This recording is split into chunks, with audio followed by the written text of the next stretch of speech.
Tonight, the victims who died in the quadruple homicide on the Carry the Kettle Nakoda Nation last week are identified. We also have to turn our mind to long-term reform of the First Nation CFS system. A chief from Manitoba wants to opt in to negotiations on long-term reform of the child welfare system. Really, our hope is that you get a sense of sort of what these regalias mean to our community and our community members. And a new exhibit in Halifax is highlighting the evolution of Migma regalia.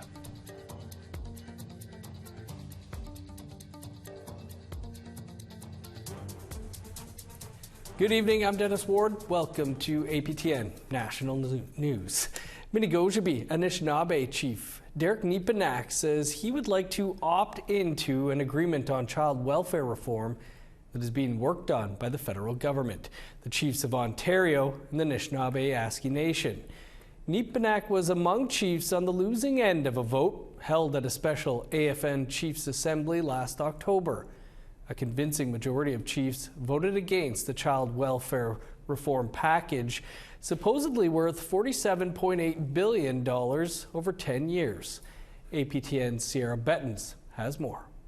On Tuesday, First Nations leaders gathered at a news conference in Winnipeg to announce next month's claim period for the $23.3 billion First Nations CFS and Jordan's Principal settlement.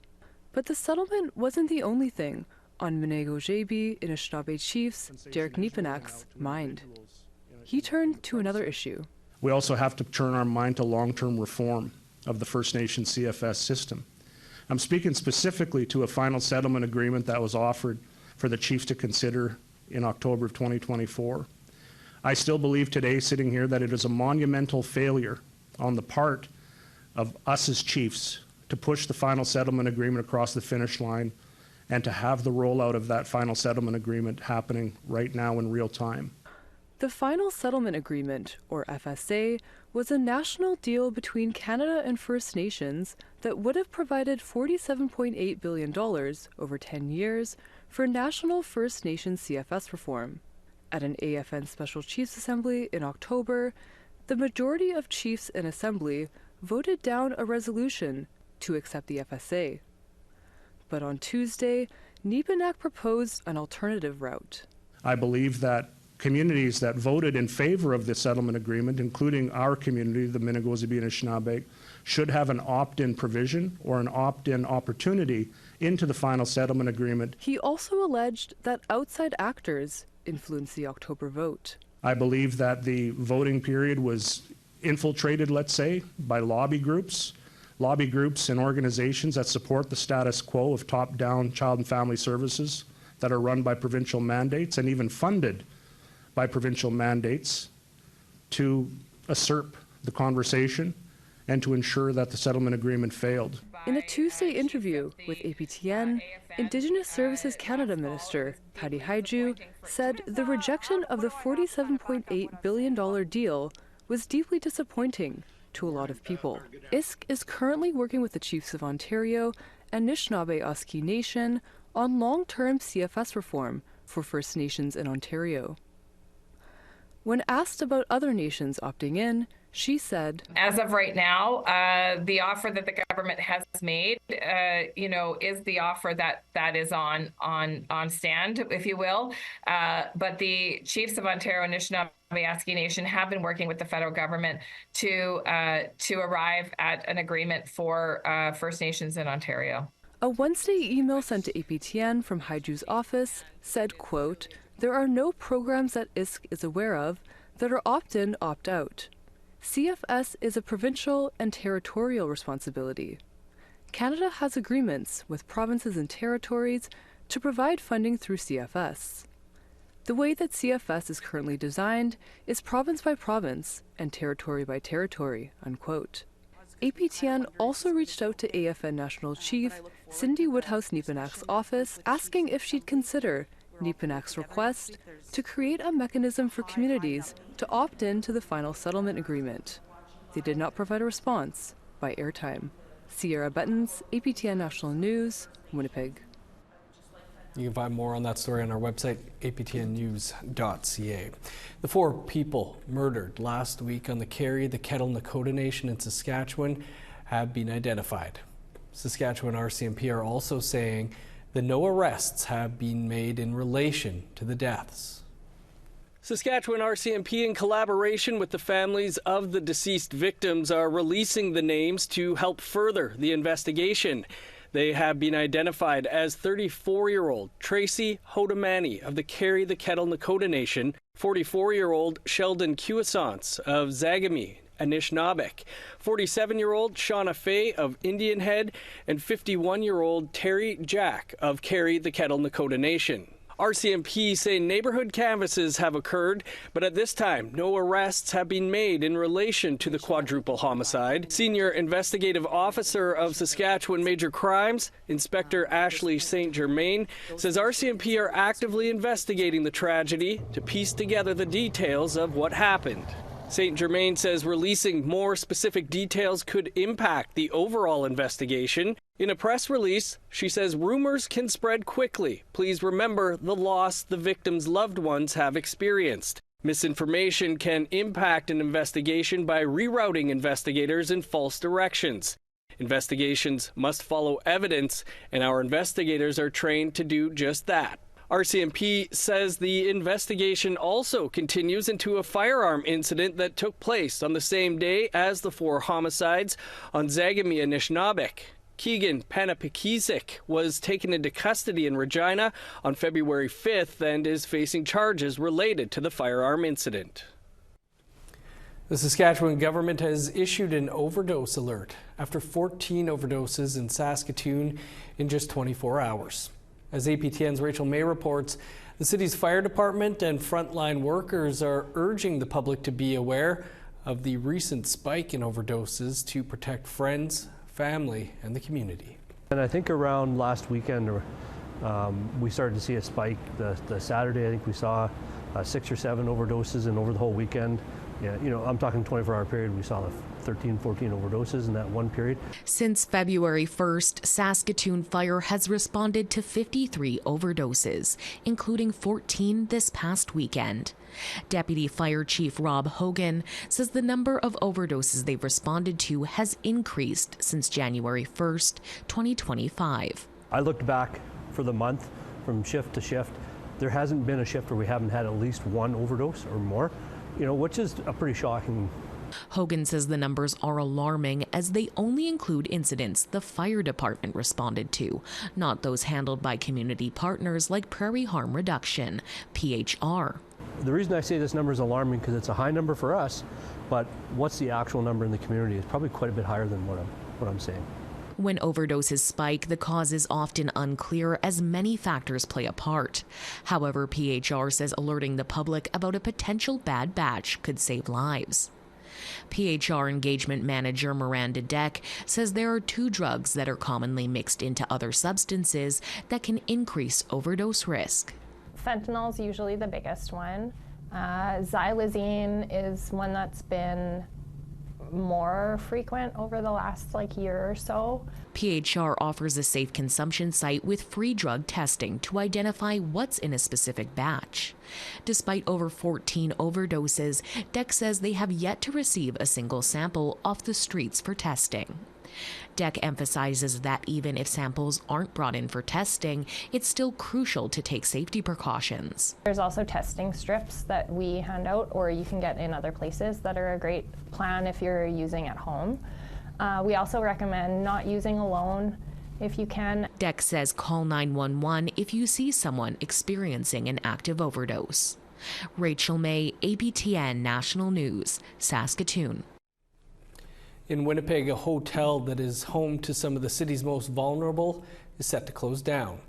On Monday, the City of Winnipeg's Property and Development Committee met to decide the fate of the Manwin Hotel. Tyler Shingoose has more.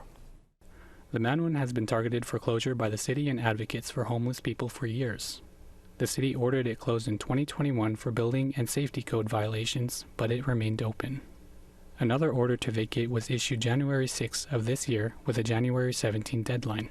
But on January 8th, hotel owner Akim Kambamba appealed that order, saying his tenants would not be able to find affordable housing and should not be evicted in cold weather. Then at Monday's meeting, a majority of the Property and Development Committee members voted against Kambamba's appeal. There's no word yet about where the 12 remaining tenants will be housed. Tyler Shingus, APTN National News, Winnipeg. We're always looking for your feedback on anything you see here or would like to see here. Here's how to continue the conversation. If you have a story you want to share, you can send us an email to news@aptn.ca. To read and watch our stories, you can go to our website, aptnnews.ca. You can also find us online on your favorite social media sites, including TikTok, YouTube, LinkedIn, and X. Follow APTN News to join the conversation and see our latest stories.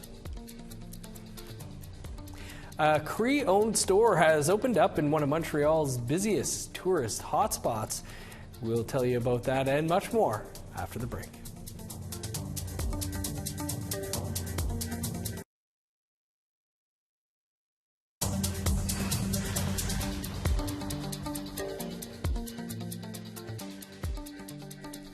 Welcome back. In the heart of Montreal's busiest tourist neighborhood, dozens of souvenir shops offer a variety of mass-produced trinkets. However, one shop stands out, not only for its authentic Indigenous offerings, but also for its alignment with the Cree Nation's goal of accelerating their economic freedom. Kim Sullivan has that story. From the storefront, it looks like yet another souvenir shop in Montreal's busiest tourist neighborhood, the Old Port.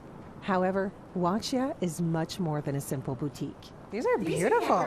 What size are these? Yuishchi's Nation Grand Chief Mandy Galmasti explains that it's also an important investment in the economy and culture of First Nations peoples. Our intentions are to highlight our culture, create space for other nations to come in and showcase their arts and crafts, and most importantly, to be able to tell the history of the Cree Nation, the capacity of the Cree Nation, and to share the art that we have and celebrate.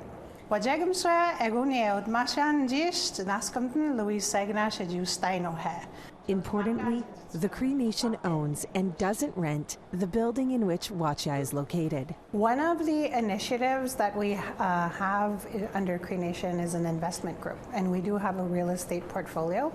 I was really pleased when my friend Tammy Beauvais called me and said, there is a boutique up for sale in the Old Port, and she actually was the one who brought me to the location, showed me around, and we decided to embark on having this property be part of our real estate commercial portfolio. Wachia means hello in Cree. A marshy area would be good for ones with legs. And its mission is to greet locals and tourists with authentic crafts directly sourced from EU artists and via the Cree Native Arts and Crafts Association. Her beadwork is beautiful. Executive Director Dale Cooper says this not only guarantees an original product, but also fair trade for the producers and artists. Well, the goal with Wachia was to kind of have an outlet for our artists, who are part of the Cree Native Arts and Crafts Association.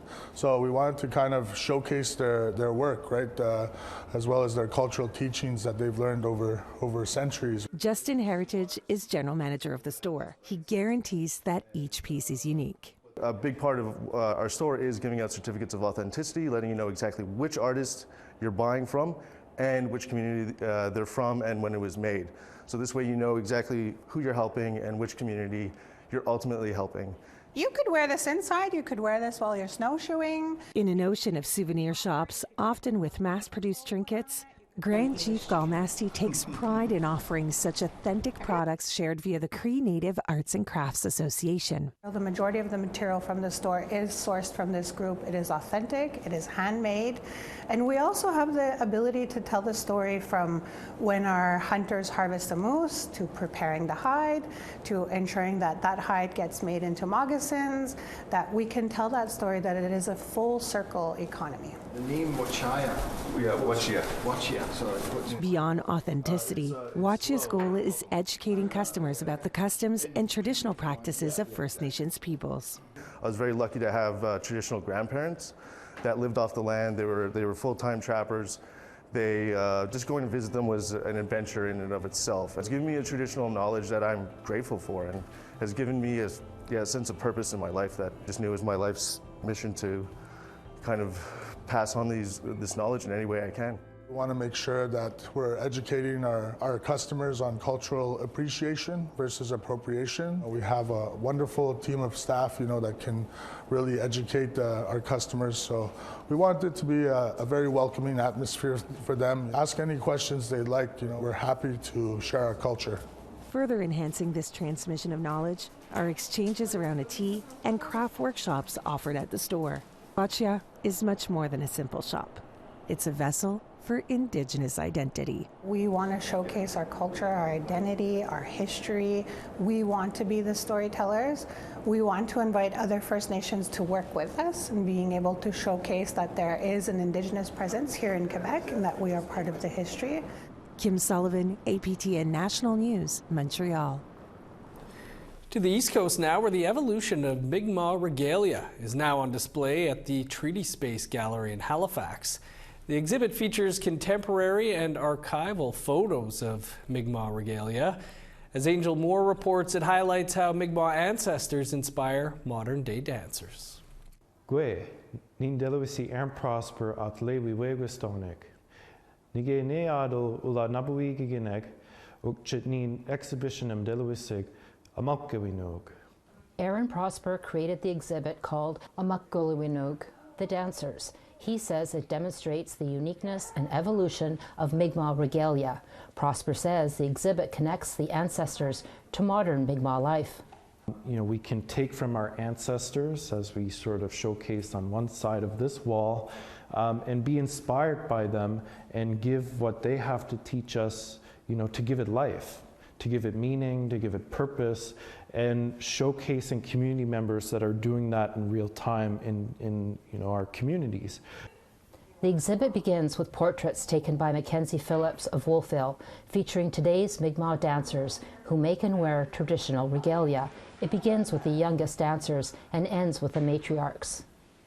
Really, our hope is that you get a sense of sort of what these regalias mean to our community and our community members through each of those stages of life. One as a young person entering into teenagehood, and then as our community elder who has years of experience. Jessie Benjamin's portrait is part of the exhibit. She is a dancer from the Eskazoni First Nation, seen here at an Indigenous tourism gathering last summer wearing traditional regalia. Benjamin says her regalia was inspired by her grandmother, Sarah Denny. It's really trying to honor the regalia that was uniquely Migma, and it does mean a lot because I think we're really just starting to learn more and reclaim it and start to celebrate that as a community. Benjamin's son, Caleb, is also part of the exhibit. She made his traditional coat and was inspired by the historic photos. Didn't do it with beading. A lot of these old coats were beaded. I did applique, but just sort of, again, adapting it to times now and sort of modernizing it a bit, but I love how it came out. The historic photos are on loan from Nova Scotia's Museum of Natural History. Prosper says regalia, past and present, is about what it means to be Migma.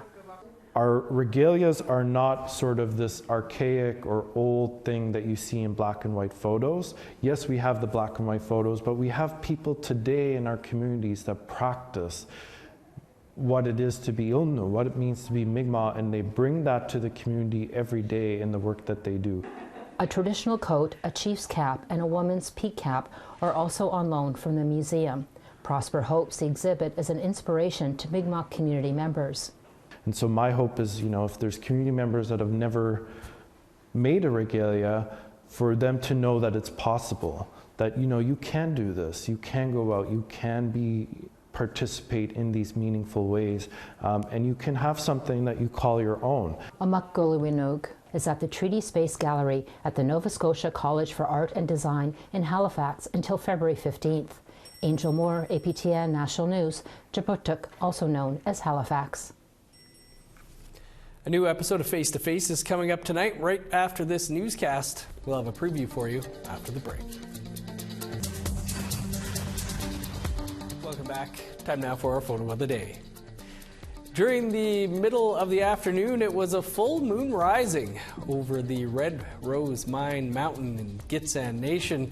Our thanks as always to Clarence Jones for sharing. You can send your pictures to share@aptn.ca for the chance to be featured as our next photo of the day. Now let's take a look at tomorrow's weather forecast. Starting on the East Coast, sunny and -7 for Fredericton, 4 below in Halifax, -22 in Kuujjuaq, snow and -18 in Nain, 11 below in Montreal, sunny and -18 in Chibougamau, -9 with flurries in Sault Ste. Marie and North Bay, -12 in Thunder Bay, 18 below for Sioux Lookout, -23 in God's Lake, Norway House, The Paw, and Puckatawagan, 21 below in Winnipeg, 22 below in Dauphin, -25 for Regina, -24 in North Battleford, snow and -23 in Uranium City and Stony Rapids. In northern Alberta, snow and -18 in High Level, 22 below in Fort Chipewyan, -15 with snow in Edmonton, 10 below in Lethbridge.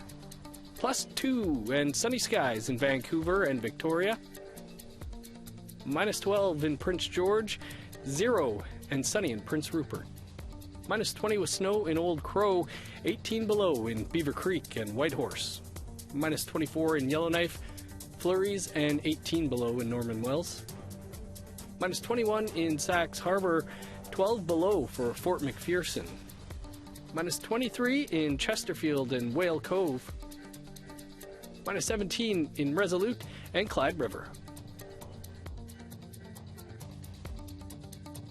2 weeks into her role as Grand Chief of the Assembly of Manitoba Chiefs, Kyra Wilson joins T.R. Wheatley on Face to Face tonight. Wilson talks about her path on the political trail, from standing on the front lines as a university student during Idle No More to the front lines of Search the Landfill for 2 women from her community of Long Plain First Nation, one of whom is also her cousin. I always want the families to be up in the forefront, and despite having my own connection and relation to one of the women, I just felt like I needed to have the immediate family present and in the forefront when we were having these discussions. And at that time, I didn't really feel like it was about me and what I needed for myself. It was about the families and what they needed. And that was always, in the back of my mind, is how do I support the families? And that's what I did, every single day when we were fighting that fight.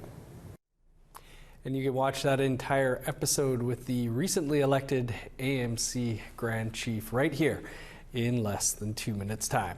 We're all out of time for your APTN National News for this Tuesday. You can find much more and keep up to date with the very latest by visiting our website, aptnnews.ca. I'm Dennis Ward. Marcy Miigwech, thanks for being with us. I will see you back here tomorrow at 1 p.m. Eastern Time for your first look at the day's news. Have a great night.